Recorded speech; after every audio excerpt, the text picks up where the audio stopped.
For our last speaker, I'd like to introduce you to Dr. Dale Webster. Dale Webster is president of Core Learning, which provides professional learning and implementation support to schools and districts across the country. Dale brings over 30 years of experience in teaching, professional learning, research, state-level policy work, and administration, and curriculum development to schools and districts across the country.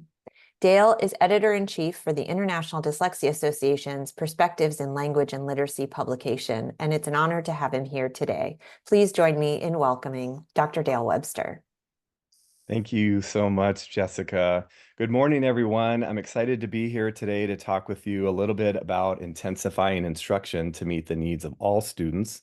But before I begin, I just want to thank my good colleague and friend Becky Sullivan and the team at SCOE for inviting me to speak today. And also would like to thank and acknowledge the work of SCOE and the Napa County Office of Education for their leadership and all the county office hubs who are supporting the work of the schools in the LCR SET grant. So appreciative of all of their work that supports your work. And again, I'm excited to be here today. Next slide, Jessica. So for our objectives for today's session are that we're going to better understand what intensifying instruction on foundational reading skills looks like for students who show risk factors for reading difficulties, including dyslexia. Learn some instructional design and delivery principles that can be used to intensify reading instruction, and then review specific examples of how to apply that instructional design and delivery principles to daily instruction in Tier 1. For today's presentation, we're going to be using the National Center on Improving Literacy's framework as the way to frame intensive intervention. So this quote comes from the NCIL, the National Center for Improving Literacy. Some students do not make adequate progress in standard reading interventions and will require more intensive instruction in order to make sufficient growth in reading. I just want you to keep that in mind and think about some of the students, if you're a teacher in the classroom or an interventionist, how you think about some of the students that you work with and think about how some of these ideas that I present today can apply. Next slide. So this graphic that you see is an overview of the National Center on Improving Literacy's intensification framework. The NCIL is an amazing resource for you to get resources and support for improving outcomes for students with literacy-related challenges. And really, I'd say the main goal of intensification is to accelerate learning.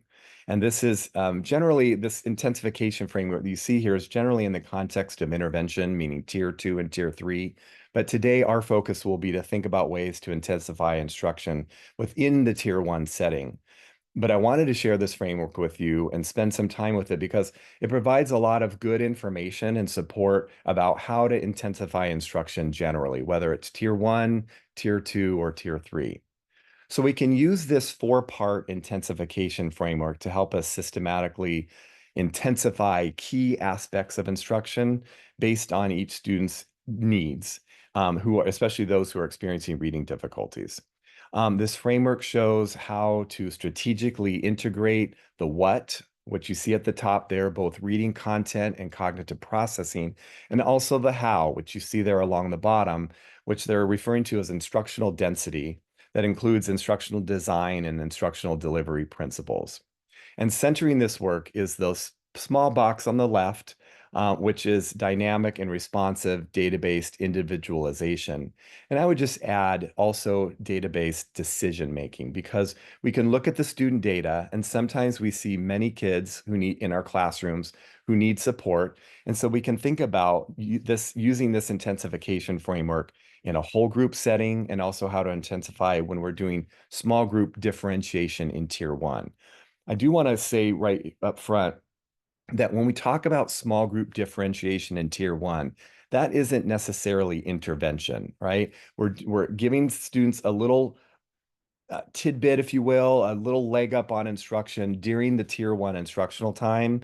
Some people feel that or believe that Tier 1 instruction is whole group instruction, and then Tier 2 is when you do then small group instruction.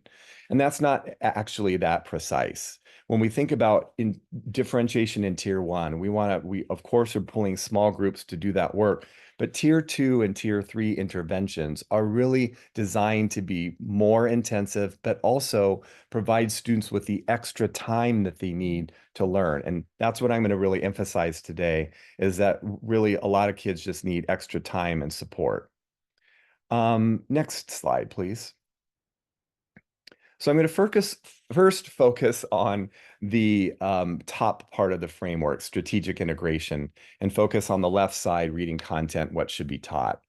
So you see the five essential components of reading, and that's really where we need to target our instruction in the tier one across all five components. And then we want to combine the content with cognitive processing strategies. And I'll talk more about that here in just the next slide. But when we think about intervention for tier two or three, the focus needs to balance that comprehensiveness across all five components with an emphasis on target and the specific literacy needs of the students.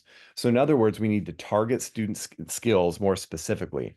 So for example, if we have a second grader with getting some intervention, it wouldn't be appropriate to just focus on phonemic awareness for that second grader, because they're also going to need more work in phonics and fluency. But it might be appropriate for a kindergartner to focus just on a targeted phonemic awareness intervention. Okay, but for older students, we also need to keep in mind that we want to make sure we're always applying comprehension to the interventions that we're doing. But again, today in our examples, I'm going to mostly focus on foundational skills in reading, phonemic awareness, phonics, and decoding, and fluency, and mostly in the tier one general classroom setting. Next slide, please. So the second part of this framework is the top of the strategic integration is cognitive processing. So in addition to including the five essential components, it's also important to support students' cognitive processing of the material being taught. And when we say cognitive processing, we're talking about the brain-based activities that influence learning, which is attention, memory, and reasoning. And ways to support that cognitive processing include memory and self-regulation, and those can be integrated into instruction. So for example, having students write during lessons can serve as a memory aid. Written self-monitoring checklists and frequent checks for understanding can help students learn and internalize self-regulation skills. And I'll give some more examples later in the presentation of that, some of that self-regulation. But in terms of self-efficacy, which when you think about a student who might be struggling in reading for months or maybe even years, they're going to need to learn and practice how to view themselves as a successful reader. So to support that self-efficacy, that idea that they have a positive view of themselves as readers, we can incorporate reward charts, goal setting, and cheer breaks can be utilized throughout the instruction.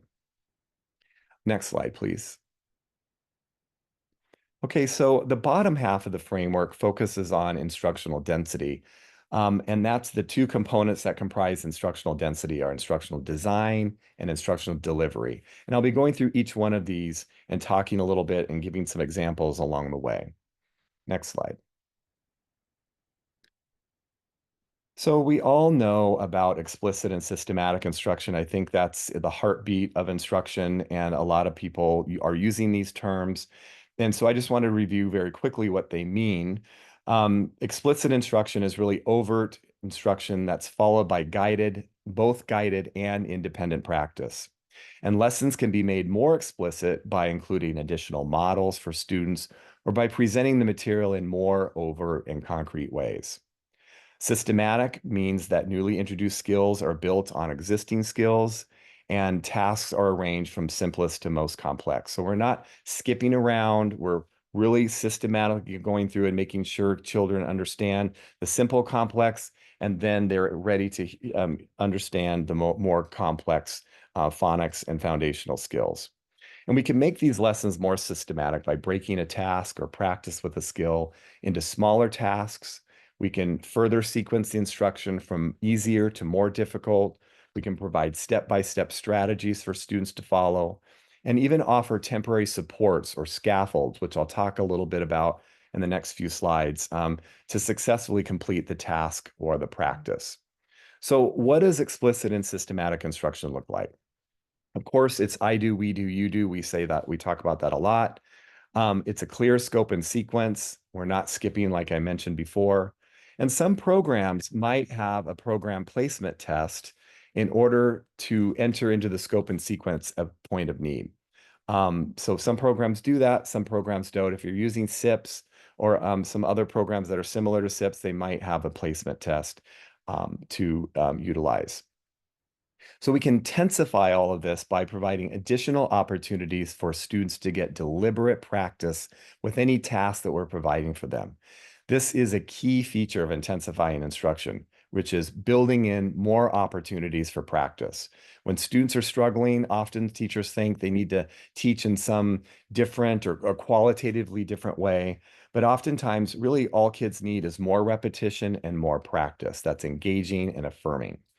So providing that more repetition with more examples and increasing the opportunities for practice will usually do the trick and be very supportive for students. Okay, next slide. Okay, another feature of instructional design is instructional scaffolding, and I referenced that just a minute ago, but there are many ways to scaffold, and those are just basically supports that we're putting in for students, prompts, hints, or clues to help guide them towards accurate responses. And so, like I said, there's many ways to scaffold, but one example is to have clear and consistent instructional routines that change over time to give students more responsibility with less teacher support. Many people refer to this as gradual release of responsibility, and I don't think this is new information for many of you. So in general, what does scaffolding look like? Well, concise language is a key scaffold, right? There isn't very much teacher talk, especially when we're thinking about foundational skills instruction. The teacher is providing visual and verbal cues for students to corally respond. And if we do have too much teacher talk, that can actually do the opposite, right? It can confuse kids or impede understanding of what the student should actually focus on. I always think about the Charlie Brown cartoons where the adults are talking and they're just going kind of wah, wah, wah, wah. That's, I think, sometimes when we over talk, that's what happens with kids, is that's what they hear. Another scaffold is making sure your teacher voice is on or off, right? If we never turn our teacher voice off, that's an example of over scaffolding. And what I mean by teacher voice is when we're guiding students in uh, when we're guiding students in instruction, it's certainly helpful to say the words if we're blending, saying the words with the kids, but we want to drop that teacher voice out as quickly as possible because it's just, again, over scaffolding. Prompts, hints, or questions that guide students are another example. I said that already before. Um, I just want to stress that an important feature of scaffolding is not to over scaffold. We need to release that so we're giving more responsibility to the kids so that they're doing the work. So an example of this type of gradual release is with using different blending routines when we're teaching students to sound out words, using sound spelling correspondences to decode words. The blending routine changes over time as students are becoming more familiar with previously taught sound spelling correspondences. And I'll give some examples in the next slide. So next slide, Jessica. So sound by sound blending is an example of one instructional routine for blending that's published in our teaching reading source book. And it's also continuous blending. Some programs use continuous blending as a very scaffolded approach to blending. Sound by sound is used in other programs. And so those two, continuous or sound by sound, depending on the program, is going to be the most supportive scaffold of blending support that you can provide. And so in this case, we're blending the word mat, and you can see the teacher is writing the word one letter at a time, writing M, pointing to the letter M. The kids say the sound then the teacher writes the A, points to the A. Students say ah.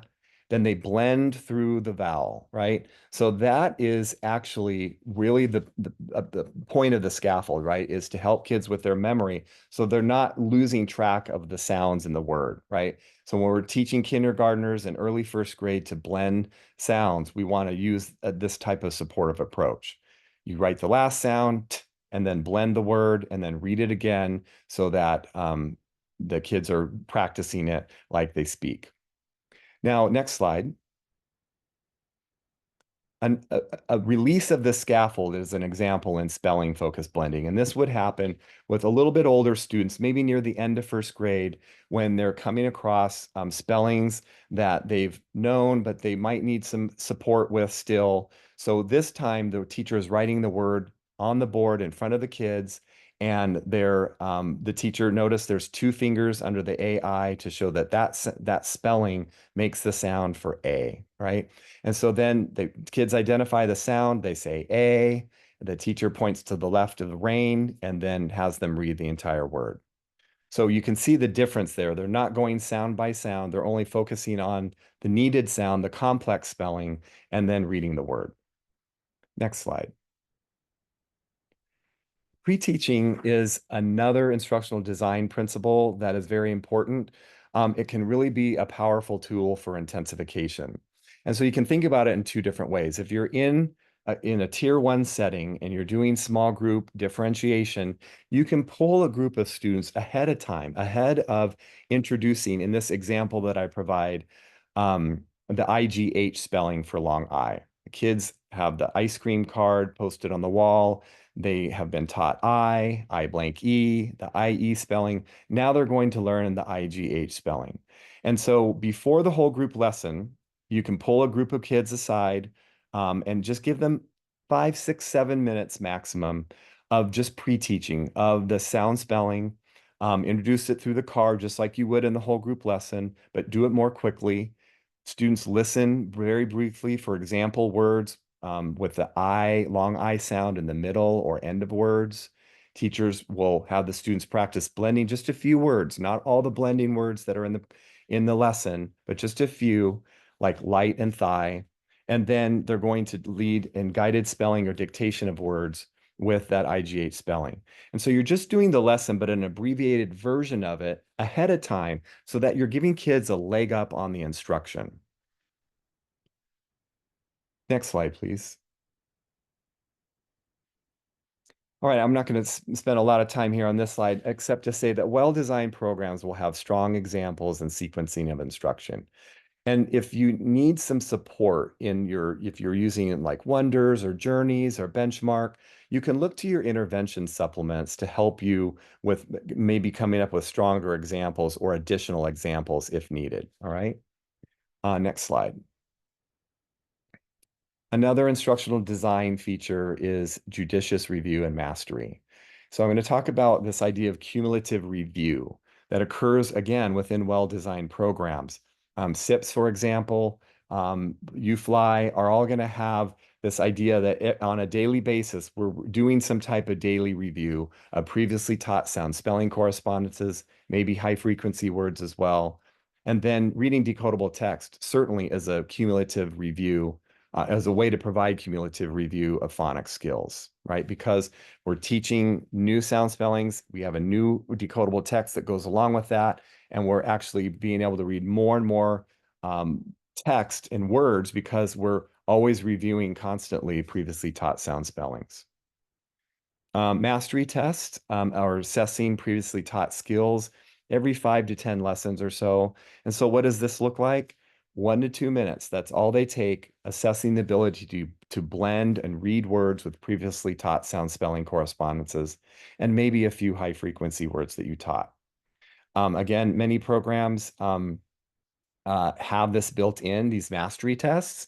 Many intervention programs do, but not necessarily basal curriculum. Again, I would suggest that you go to the assessment materials if you have a basal program and look to see if they have anything like a mastery test like you see here. And if not, you can quickly develop one by just pulling a few words that maybe they blended before in previous instructional segments that you've had over the past 5 to 10 lessons, and just maybe 6 to 10 words maximum for them to just test their blending of different sound spell with words with different sound spellings, and then some high frequency words.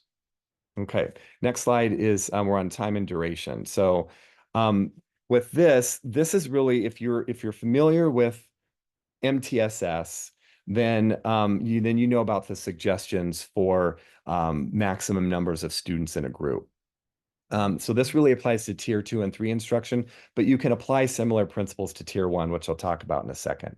So if we want to increase the length of time in an intervention program, in tier 2, if it was 8 weeks and 4 days a week, then tier 3 could be 12 weeks and 5 days a week. And in terms of duration for each session, if tier 2 was 20 to 30 minutes per day, then tier 3 can be 30 to 40 minutes per day. What I'd say is we can apply similar principles in the tier 1 classroom. So when we think about the length of time, we can make sure that we're seeing students who are struggling the most more frequently during the week. That's going to intensify their instruction. For example, for high performing students, you may see them only once or twice per week in your tier 1 small groups. But for students who are struggling the most, you can see them more frequently, 4 or maybe even 5 times a week. In terms of duration, some students may be able to be seen twice a day for extra practice.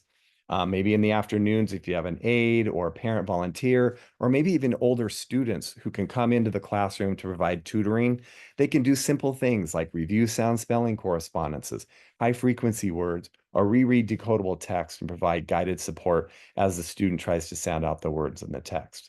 So these kind of principles about time and duration, and maybe double dipping, if you will, for instruction, I think, or double dosing, I should say, for instruction can be helpful. Next slide. So grouping, similarly, when we think about grouping for tier 2, generally the recommendations is 3 to 5 students. Some different documents you read might have more. Tier 3 is generally 1 to 3 students, allows more opportunities to respond. So you can think of it the same way in a tier 1 setting. If you have students that are generally struggling less, you can have larger groups. But if you have students who may be struggling a little bit more, smaller groups might be needed. All right, next slide. Pacing. All right. So we always want our pacing to be brisk, no matter what tier you're in. That provides students with more opportunities to respond. And it's not necessarily individuals, although you can do some individual response times. But you want kids, especially in a whole group setting, to provide choral responses and provide lots of opportunities for them to chorally respond, because that's going to keep the pacing up if you're doing that. And then providing purposeful instructional pauses to allow for student processing and think time. So remember back when I was showing you the spelling focused blending, you have the word up, they've identified the sound, the complex vowel sound, and then you want to just point your finger to the left of the word, pause for a second or two, and then have them read. That's what I mean by student processing and think time. All right, next slide. So lastly, and this isn't on the intensification framework, but it's so kind of like a little bonus tip, but you want to make sure that you're providing affirming and corrective feedback, right? So, and doing more of that and increasing the specificity and the amount of feedback a student receives can also help to intensify instruction. Next slide.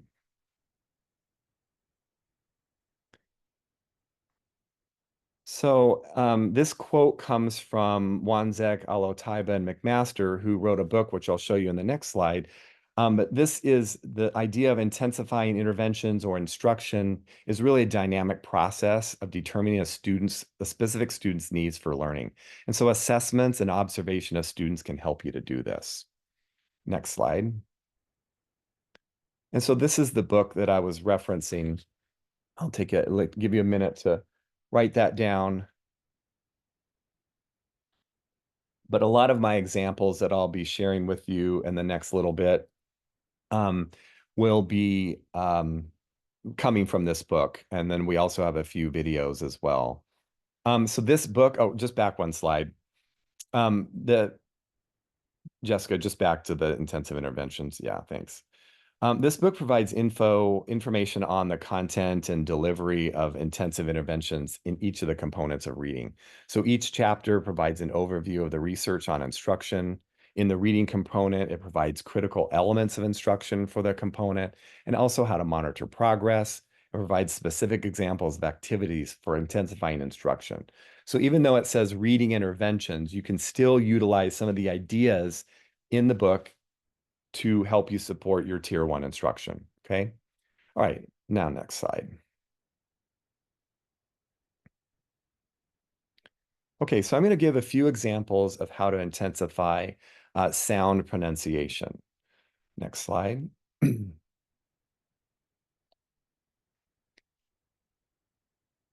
So one of the things we want to think about is sounds that have similar production, right? The place and manner of articulation. Those are known as minimal pairs many times. You don't want to simultaneously introduce sounds that are easily confused. So the sounds and are, when you think about how they're articulated, they're identical in articulation, but one is voiced and one is unvoiced. If you put your hand on your throat, I'm sure many of you know this already, but if you say the sound, your voice box is not on. When you say your voice box is turned on. You can teach kids the difference between those two sounds and how they're the same. And you can also help kids if that sound isn't in their native language and it needs to be taught to them explicitly how to make the sound. You can give little clues like I can feel the top of my top teeth tickle my bottom lip when I say okay. You can also use, so you can demonstrate placement of the mouth and tongue and pronouncing the sound.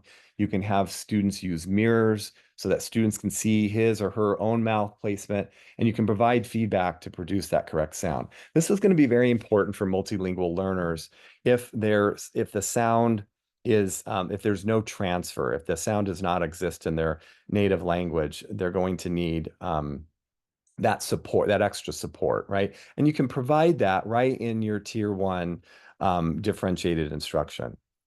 You also want to think about providing a keyword or a visual. Sound spelling cards make a great example for this. I think many of you are teaching programs that have some type of sound spelling card. That really helps the student remember the correct sound of the phoneme. And we'll see in a few minutes some videos that show kind of how you can use those cards more effectively. The last thing I'll say about this is that if you have multilingual learners, you could possibly use a keyword or explicitly like use cognates to support that keyword. So if the card is lion, you can say león in Spanish as an example, and just use cognates to help them make that connection to the name of the sound spelling card. Next slide, thank you. Phonemic awareness instruction, we're going to spend some time talking about blending, and I have a video to show about that too as well. So I'll give a couple examples of oral blending. Next slide. So when we think about intensifying blending phonemes, we can incorporate the use of tiles. We can do that with L-Conan boxes and actually do that for segmentation and move chips into boxes to help kids think about the sounds like in the word mat that they had read earlier. And then they can use a finger to point to the blank tiles as if underlining the word while they're blending out the sounds. Okay, and so Jessica, well, actually, I'll talk about the next bullet and then we can look at the video that really exemplifies bullet 1 and 2. So for the third bullet here, you can have the student repeat the stretch sounds before saying the blended word, followed by repeating the stretched phonemes for a decreased amount of time. So for example, you can have them say, at, hold that short A for a long period of time, and then say it a little bit shorter, at, and then cat. That's going to help them think about all the phonemes in the word, especially that vowel sound in the middle, by holding it out, saying it long, and then saying it just a little bit shorter, and then saying it just like they would say it as they're speaking. Next slide. Okay, so in this video, you're going to see the teacher using chips to think about the sounds and words, and then you can kind of see there in the video with the little blonde girl you can see her paper that she has. She has 3 boxes and she has a little arrow pointing to the right. All right. And so that's going to help them with the blending when they're reading it. So watch this sequence of instruction for a few minutes and think about how the teacher is intensifying it with the examples that I showed you.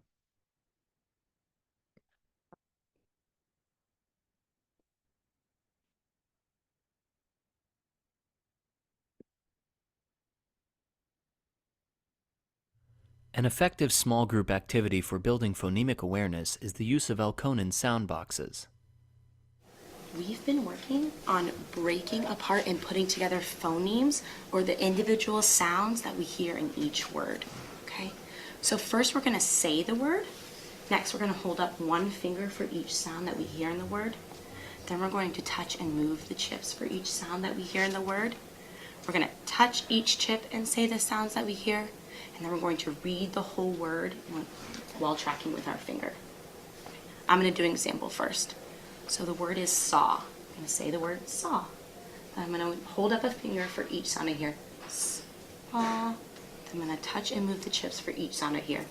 Saw. I'm going to touch each chip as I say the sounds in saw. Saw. Then I use my finger to track and read the word saw. Can you try that with me? Mm-hmm. So your first word is T. Say T. T. Hold up one finger for each sound you hear in T. E. Touch your chips and move them as you say each sound you hear in T. E. Touch each chip and say the sounds in the word. E. And use your finger to track and read the word. T. Good job. All right. The next word, go ahead and clear your chips. The next word we're going to do is sun. Say sun. Sun. Say each sound in sun and hold up one finger for each sound you hear. On. We're going to move a chip for each sound that you hear in sun. You're going to touch each chip and say the sounds you hear in the word sun. Use your finger to track and read the word sun. Sun. So now we're going to do the same things, okay, but instead of using chips, we're going to be using our letter magnets. Okay, take a minute just to jot an idea in the chat of where you saw some examples of intensification.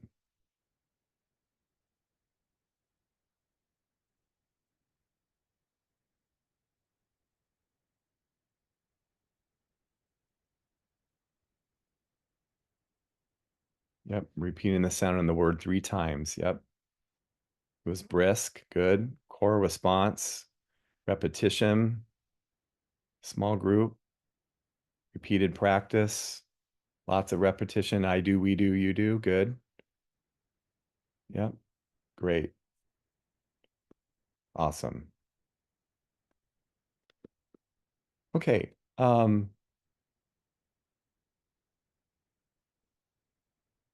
So now I'm going to move into decoding and encoding instruction. We were looking at phonemic awareness. The next segment of that video, by the way, was having them use actual letters and just moving the letters this time, but I stopped it at the chips. For decoding and encoding instruction, so we can go to the next slide.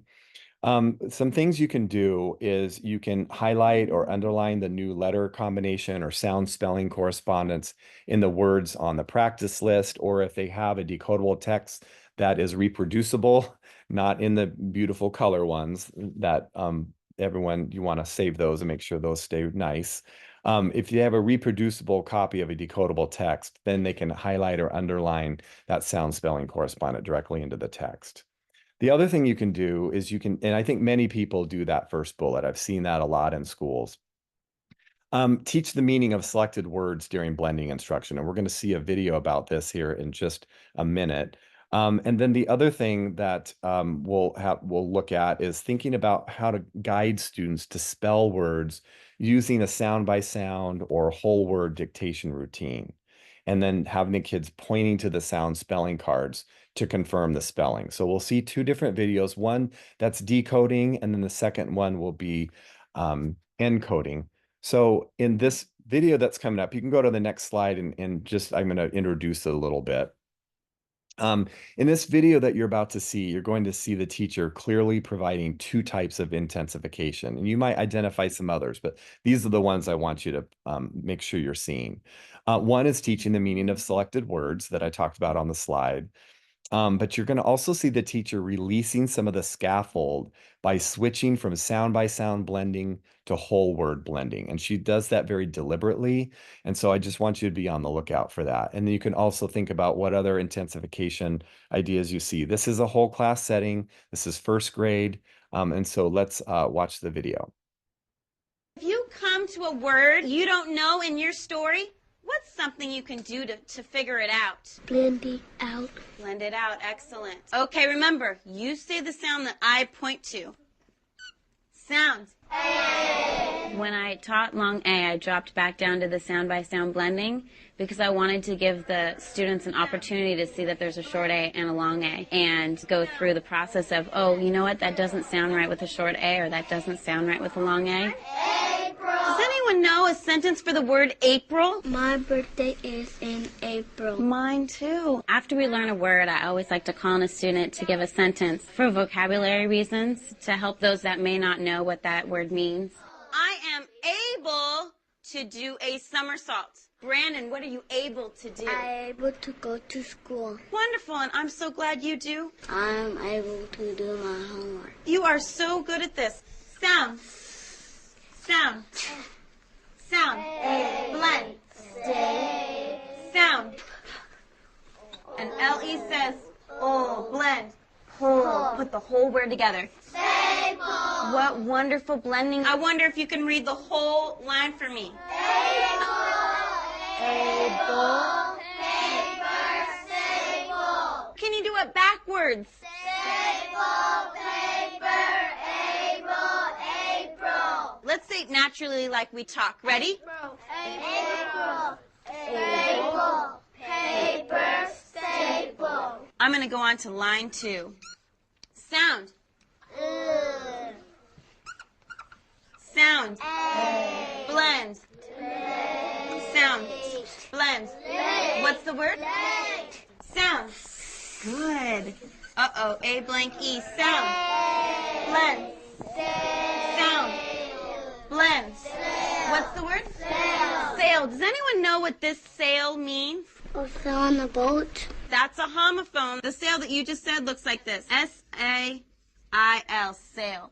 This is like a sail on a boat. This is sail that's spelled differently. It means something different. I sell my toys. Yes, you could sell your toys at a yard sale. Can someone give me a sentence with the word sale? My mom had a yard sale. Very good. Last word in this line. Sound. Sound. Blend. Sound. Blend. What's the word? Mario. Tell us a little bit about a whale. Something that swims in the water and it has a hole in his head. He lets the air out of his head like that. I wonder if you can read the whole line.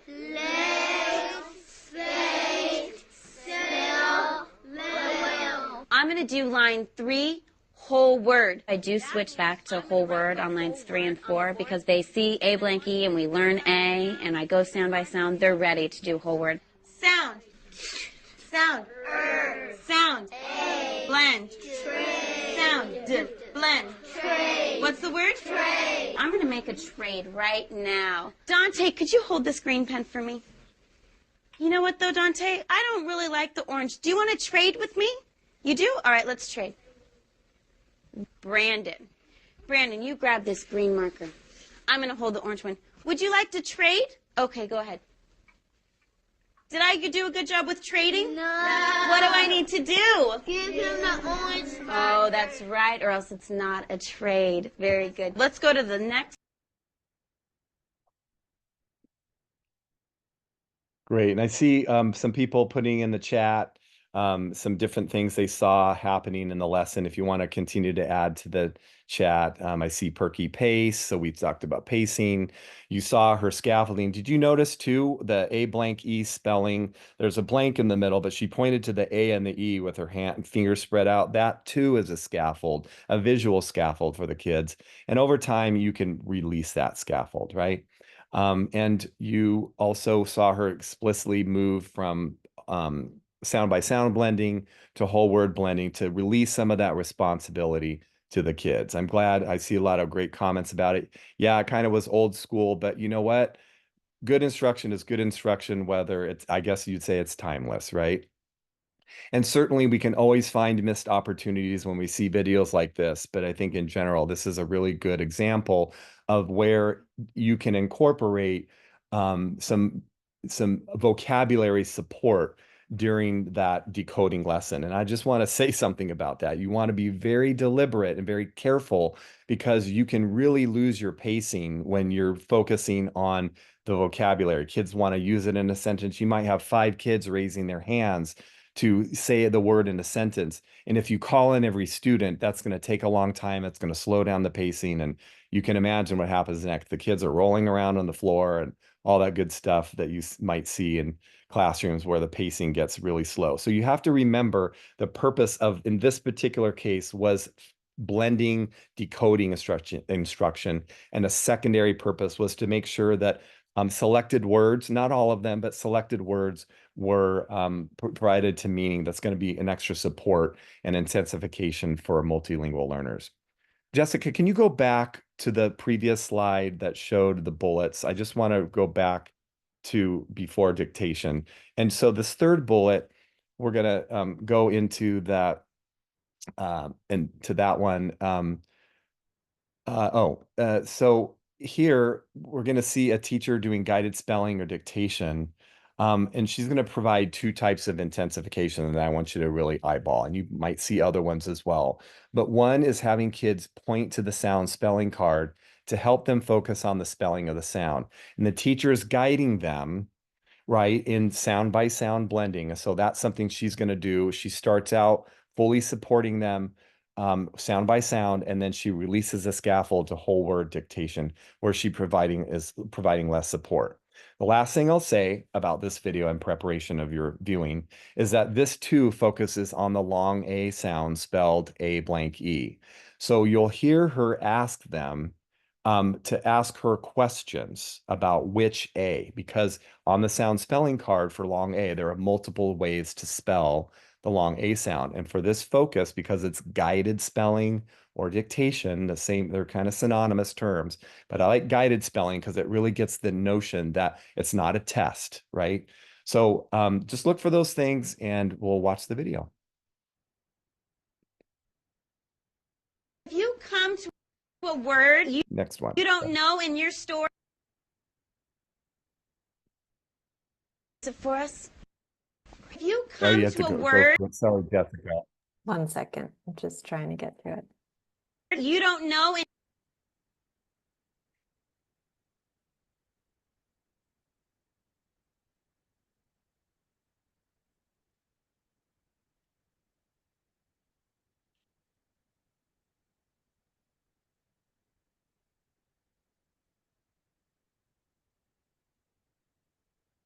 Give me a moment. There we go. Thank you, Jessica. Sorry about that. We've been talking about the long A and the long A sound. So now we are going to start with dictation. Are you ready? Good. The first word is 8. I ate breakfast this morning. 8. What's the word? 8. Good. What's the first sound you hear in the word 8? A. Good. Point your long A card. Long vowels are often a challenge for children because of their multiple spellings. Good. Yes, Tyler. Which spelling? A blank E. Write it. When these sounds and spellings are introduced, children are encouraged to ask the teacher which spelling to use. As they gain more practice in long vowel spellings, they rely less on the teacher for help. Perfect. And what's the next sound you hear in the word 8? Good. Point to the card. What's the name of the card? Tiger. What's the spelling? T. Write it. The next word is gate. There is a gate around our school. Gate. What's the word? Gate. Good. What's the first sound you hear on the word gate? Good. Good. Point to the card.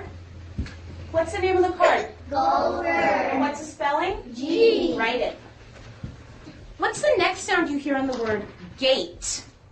A. Good. Point to your A card. What's the name of the card? Long A. And what's the spelling? A blank E. Good. Yes, Iyasu. What's spelling? A blank E. And what's the last sound you hear in the word gate? Good. Point to the card. What's the name of the card? Tiger. What's the spelling? T. Write it. Good, boys and girls. Now I want you to take out your proofreading pens. Okay, now I want you to dictate to me. How would I spell the word 8? Who can tell me? How would I spell the word 8? Christine, can you spell the word 8 for me? A-T-E. Perfect. A-T-E. I want everyone to proofread your word. Make sure it looks just like mine. Now's the time to make it better if you need to. And give yourselves a happy face or a star when you're done. Gustavo, can you tell me how to spell the word gate? G-A-T-E. Good. G-A-T-E. Perfect. I want everyone to proofread your word. Make sure that your word looks just like mine. Make any changes that you need to. And then give yourselves a happy face or a star. Okay, boys and girls, you did such a good job on the first line. The second line you're going to do all by yourself. You can raise your hand and ask any questions if you need to. Are you ready? Okay, pencils up. The next word is rake. My dad can rake the leaves. Rake. What's the word? Rake. Good, write it. Oh, I like the way you're checking your cards, Bailey. What's A? Yes, Malia? What's A? A blank E. Yes, Danira? What? K. Such good questions. Okay, put your pencils up when you're done, so I know you're ready. Okay, the next word is brake. I use the brake to stop the bike. Brake. What's the word? Brake. Good, write it. Yes, Tyler. Which A blank E. Who can come up to the board and write the word rake for me? Khalid.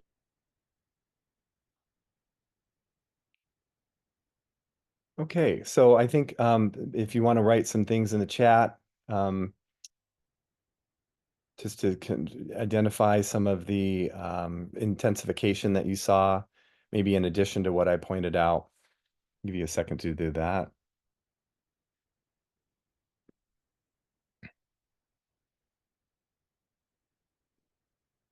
Yeah, students are writing the written words on the board at the end. Yeah, we stopped at that part, but you got the drift. Yep. She asked them to hear what sound they heard first, then next, and pointing to the sound spelling card each time. And you saw kids habituated to do that. The one little girl who was doing it on her own, in that second line, she pointed to the cards automatically. She was in the habit of doing that. Yep, gradual release for line 2. Yep. Great. And great teacher feedback. Absolutely. Thanks, everyone. Okay, so we'll move on to the next slide. All right, so here we're going to just spend a few minutes just talking about irregular word instruction. And here, when we think about irregular word instruction, there's different approaches. And in SIPs in particular, there's a read, spell, read strategy for irregular words. There's other ways of doing it. There's the heart word method, where there's more thinking around identifying what are the sounds that kids know that are regular and what are the sounds that are irregular, and really in spellings. Identifying which are the irregular parts, so they can really then think about and not just memorize, think of the whole thing as being memorized, but looking at the parts that are regular. Next slide. So one thing you can do to intensify is prior to text reading is using the teacher using a think aloud model, applying irregular word knowledge to upcoming text. So you could say something like, I'm learning a lot of irregular words and they're difficult to remember. I just practiced some. Let me see whether I can find them in the text today. And then students can underline or highlight the words in the text kind of along you providing that support, right? Students can keep track of their progress. So that's thinking about back to that self-efficacy and cognitive processing. That keep track of their progress by graphing the number of independent irregular words read correctly during the review part of the lesson. And then prior to text reading, provide them additional practice with reading newly introduced um, regular and irregular words mixed together. And so you can almost see that as like a pre-teach or pre-review. All right, next slide. For fluency instruction, I'm going to just talk about modeling. There's different types of fluency instruction, but we're going to point out with students with intensive needs in the area of fluency, they're going to need multiple opportunities to practice fluent reading paired with the model. So modeling is really good. So we go to the next slide. I'll give you one example. I'm sure many of you have heard this one before. Echo reading, where the teacher's modeling fluent reading of a short segment of a passage and the student is following along. And then the student reads the same segment sounding like the teacher. So you can intensify that by shrinking the portion of text that is expected to be echoed. You can use sentence strips to model one sentence at a time. And you can even model the first part of the sentence, then have the student echo that part, and then model the second part of the sentence. So you're really chunking it into smaller pieces. Next slide. And again, with intensification of modeling, duet reading, where the student and teacher are reading a passage together. That can occur with simultaneous reading, and it can also occur when the teacher and students are taking turns back and forth reading words. So you can intensify that by reading text aloud, but every couple of words emit your voice, and for the students to then take the lead. And you can promote transfer. That's also going to be intensifying by incorporating text and passages from other subjects and types of reading. So they're not just using one type of text to develop that fluency. Next slide. Okay, as we're starting to wrap up the presentation, I wanted to have you know about this resource from the National Center for Improving Literacy, NCIL. It has developed a set of lessons and teaching materials based on the principles of intensification that target phonics and early blending skills. So the next slide. And you can find these free intensification lessons using the link that you see there under the picture, improvingliteracy.org/asset/intensification-lessons. And I believe you have the PowerPoint available to you, so you can pull that from the slide deck when you have a chance.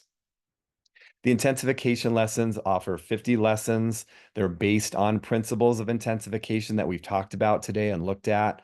For students in grades 1 and 2 who have not mastered reading kindergarten reading skills. So that's who this is appropriate for. And then it includes a teacher's guide, flip charts, and a student workbook. Next slide. And this is the lesson intensification lesson structure. It looks like a lot, but it goes very quickly. You'll see that there's kind of repeats, but there's kind of whole group and then individual turns. So A and B are irregular word reading. C is phoneme awareness. D, E, and F really are related to sound spelling cards and review. G and H are continuous blending, but one includes individual turns, regular word reading, sentence reading, and then celebrating success and graphing progress. Next slide. And in this intensification lesson, there's an example of a student workbook page for lesson 21. And notice at the top where the red arrow is, notice how the lesson starts with an affirmation, an example of the cognitive processing that we talked about earlier. So it's I can read and write sounds and words. And next slide. So I want you to think about some key questions about your current practices and steps you can take to intensify support for students. And again, we talked a lot about Tier 1, but if you're an interventionist working in a Tier 2 or Tier 3 setting, these are certainly appropriate as well. Next slide. So take a moment just to think about what strategies you've used to increase instructional density, which is the design and delivery aspects that we talked about, and maybe what's one strategy that you'll implement with a student based on instructional needs. So if you want to write that in the chat, feel free. Take a minute just to think about that.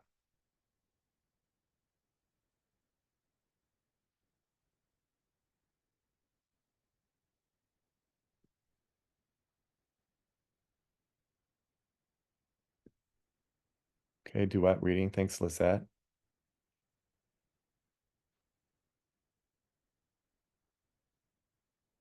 Great. Lesson intensification using the chips, repeated practice. You've used the boxes before. That's good. Great. Glad to hear you're using all those strategies, sound mapping, lots of ways to do this. So I appreciate you kind of engaging with the chat for this. And I think that does it. The next slide, I think, is if you're interested in learning more about what opportunities you can have from support for CORE, please feel free to reach out at info@corelearn.com. You can email us directly and someone will get back to you. And you can also go to our website, corelearn.com, just to learn more about us. So with that, I want to thank you so much for your time. And I know it was a long day of presentations and I was interrupting your lunch. So hopefully you were able to grab a bite to eat. And I think we have just a couple minutes left for any questions. So I'm happy to take that, hopefully. Yes. So Dale, thank you so much for that amazing presentation. And we will have about 5 minutes for questions. Before we get started on that, please scan to complete this survey on Dale's presentation, and we'll jump right into one of the questions that we have in the chat.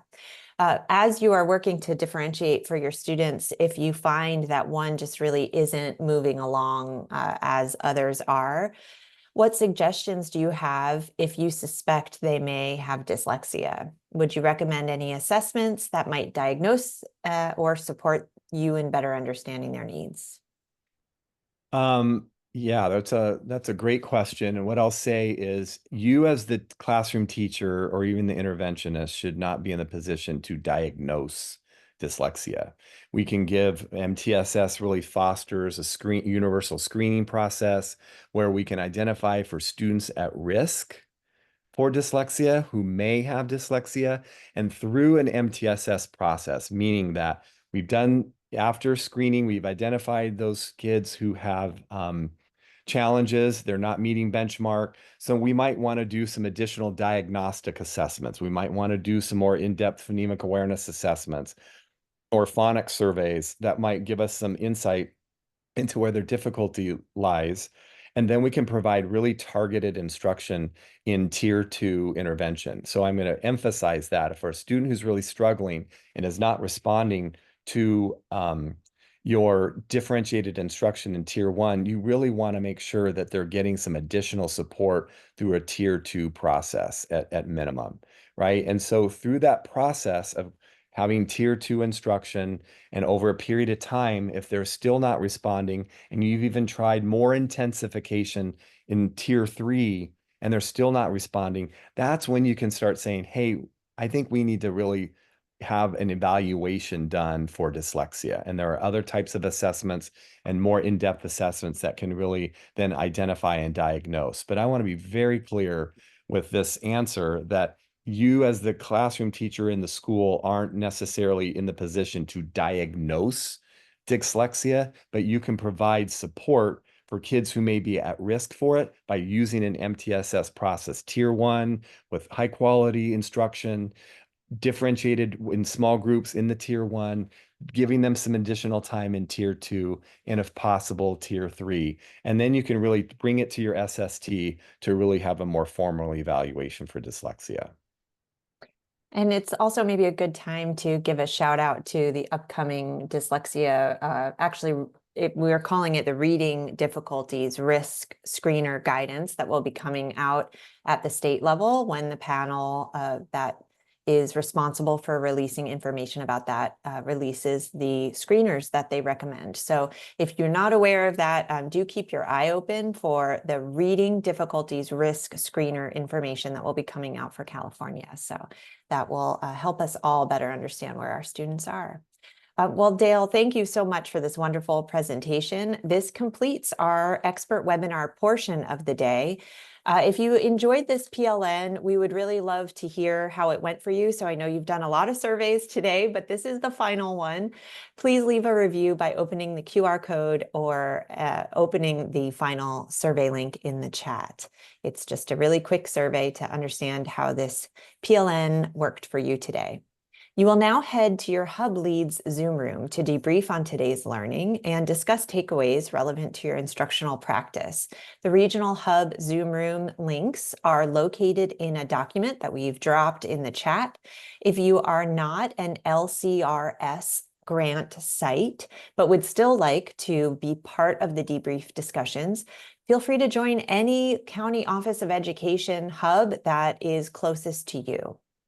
To all the presenters that were with us today, I want to thank you for your time on behalf of Glean Education, the Sacramento County Office of Education, and the LCR SET Grant Initiative. And thank you to our wonderful attendees for taking the time with us today. We look forward to seeing you again on April 1st, 2025 for our spring PLN. Take care and thank you, everyone.